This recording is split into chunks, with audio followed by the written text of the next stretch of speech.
Hello, everyone, and welcome back to Brothers Podcast Pondering. So, we'll actually talk about this a little bit. So, we're planning to get through. So, we've got 3 things planned. We'll probably not get through all in this video, but for starters, we're going to talk about One Punch Man season.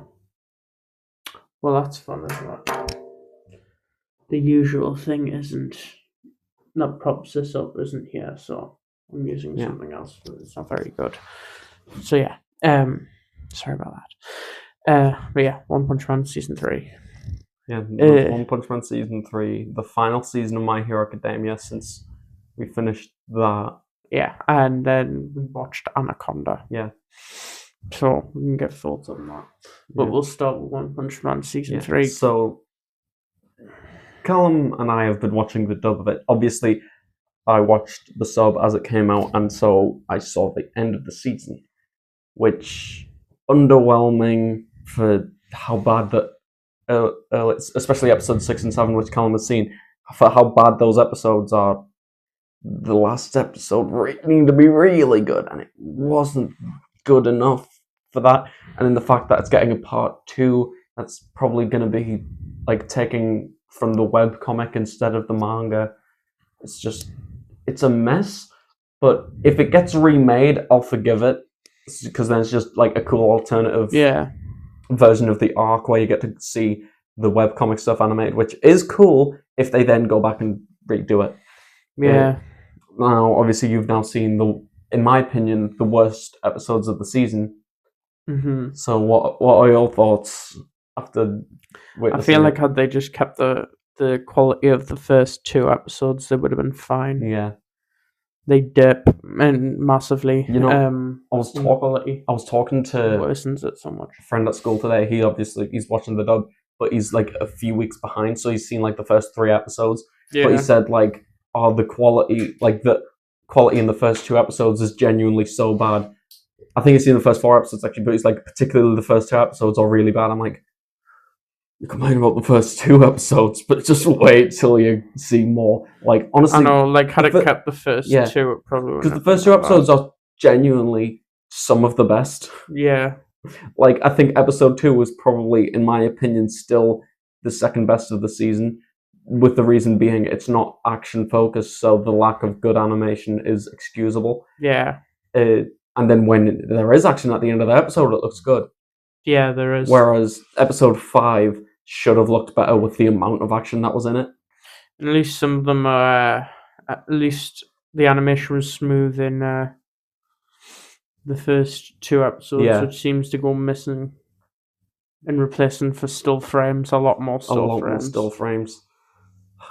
Once you get to episode 10, you'll get to see the famous lollipop with Zombie Man, which is really bad. Yeah.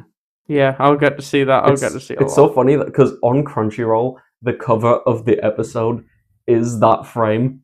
Yeah. But because of the way, like, I think it's like the watch now or something symbol is put in front of it, so when I went to watch it, I didn't notice the lollipop.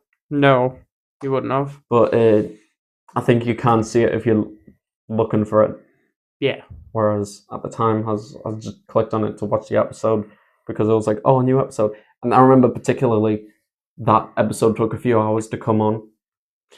Yeah, only for one of the worst, I'd say 3rd worst episode of the season. I'd say it's saved a little bit by some of the action between Zombie Man and the vampire monster he's fighting. Yeah. But that's saving it as in putting it above episodes 6 and 7. That's the ones we're comparing it to.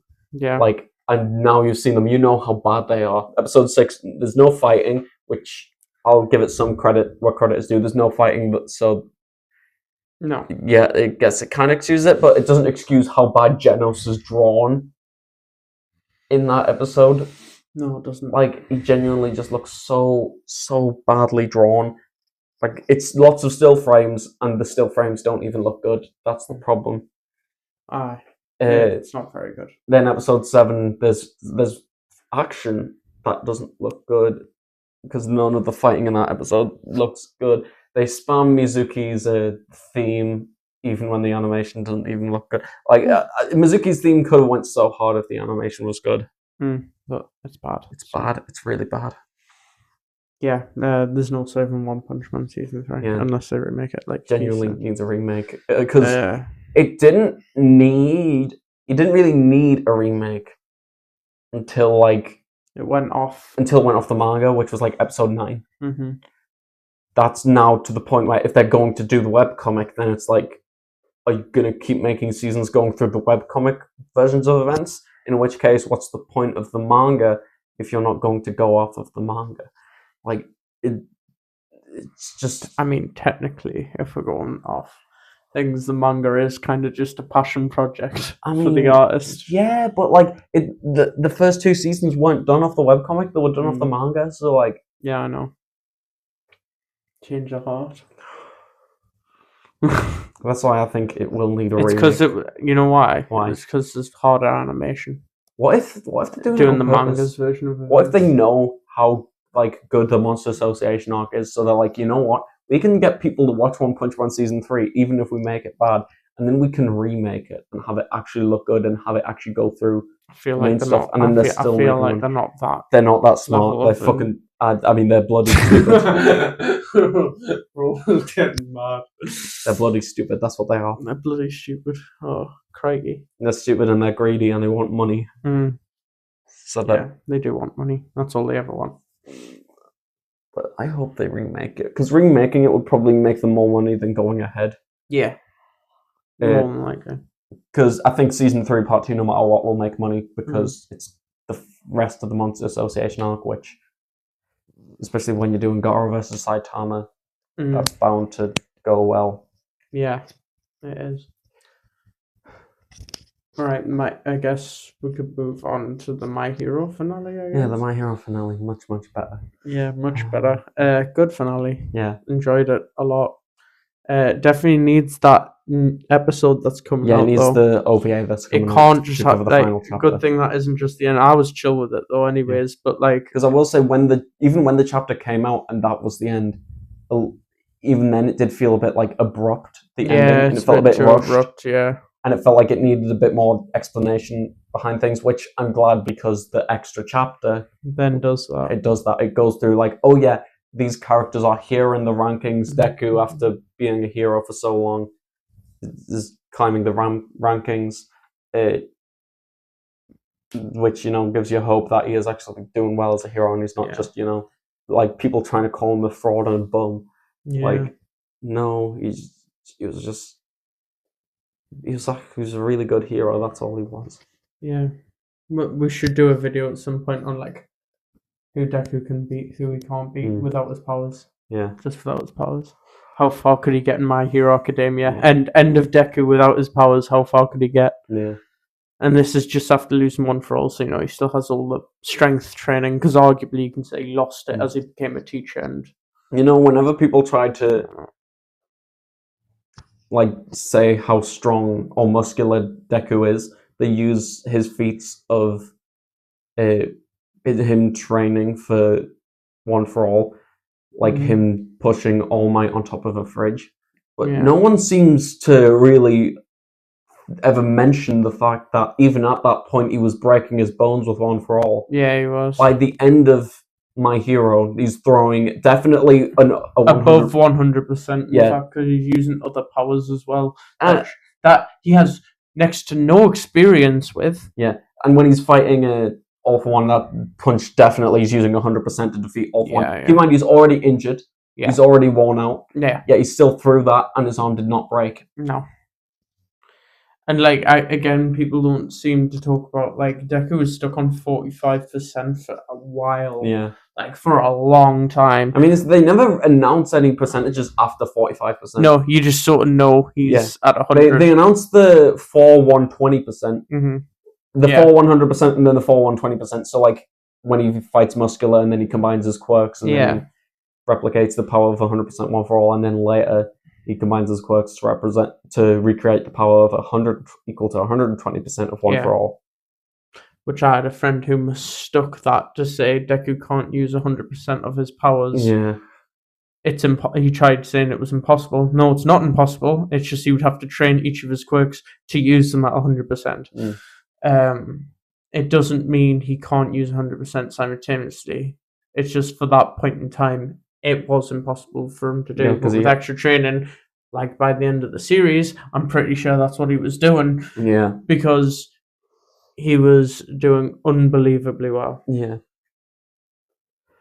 We end up going on a tangent on Deku and how strong he is. But yes, if you want to see that episode, like this video, if you want to see an episode of us talking about how strong Deku is with his powers, you can do others, to be fair, without their powers and just that base strength and what they could be.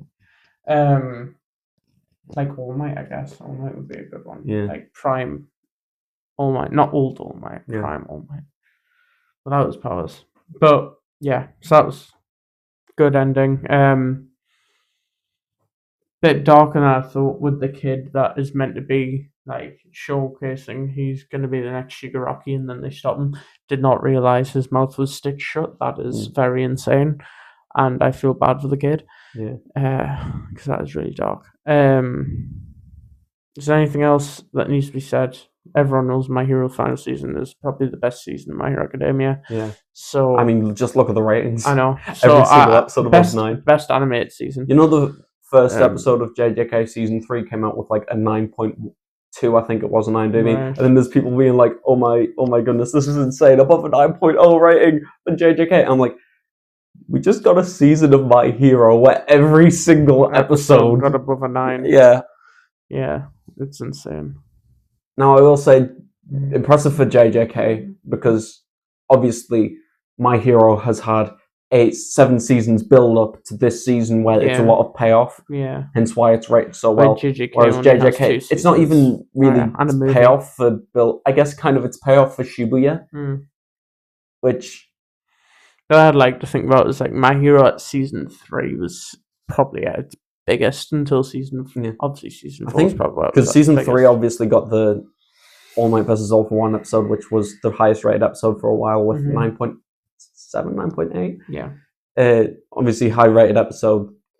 I don't think JJK has done that. The highest rated episode of JJK right now, I think, is the one where Toji fights Gojo for the first time and then nearly kills him. Yeah. I think that's the highest rated episode of JJK so far. Yeah. I don't know if it was that high, if it was like the 9.2, or if it was higher.